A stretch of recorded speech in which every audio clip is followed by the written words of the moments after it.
Hi, I'm Daphne Richards and this is Augie. Our question this week is from viewer Jennifer Valdez, who's concerned for one of her 2 young live oak trees, both planted by the builder a couple of years ago, just before she and her family moved into this new home. The past spring, they noticed that one of the trees has a section in the very top of the canopy that's bare, and many of the leaves on this tree have brown spots on them. The other tree is showing neither of these symptoms. Jennifer says that both trees are getting plenty of sun. The root zones are well mulched to the drip line, but not touching the trunk, and they're watered twice a week with a dedicated bubbler. All of that sounds really good, Jennifer, so my educated prognosis is that there were issues with the tree prior to planting, and perhaps that it was planted too deeply.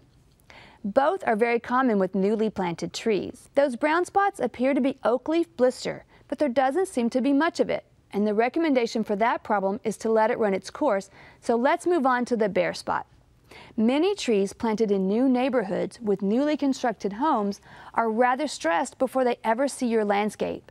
It's very easy for large lots of trees to become pot-bound since they are grown to a certain size, then not transplanted again. So they stay too long in a too small container. Circling roots develop, leading to sections of the tree being cut off from its lifeline to the roots that support its growth, leading to selective dieback. I can't say for certain whether that's going on here, but it's one possibility and the most likely of all the problems that could be at issue. Watch the tree over the next growing season. It may well recover. Our plant this week is actually a group of plants that we love and not a single species or even genus.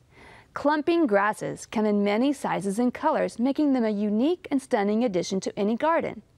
Ornamental grasses like Lindheimer and Gulf Muley and the various fountain grasses all have the same clumping habit and require similar maintenance and growing conditions.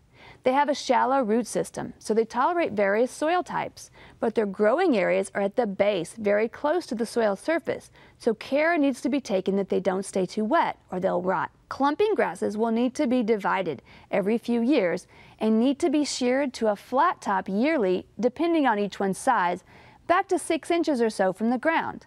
You'll do this shearing in late winter, just before new spring growth is set to emerge. That will happen once temperatures begin to warm, so the timing may be earlier or later each year. They provide swaying, colorful interest in the winter, even though the leaves are dead. Water sparingly and plant in full sun. Our viewer picture of gorgeous wildflowers like Monarda come from Rob Welter. He lives in Lakewood, Ohio, which borders Cleveland on the west side, so we're thrilled to see favorites like yarrow. He also spotted several rudbeckias on a walk at the expansive Cleveland Metro Park System.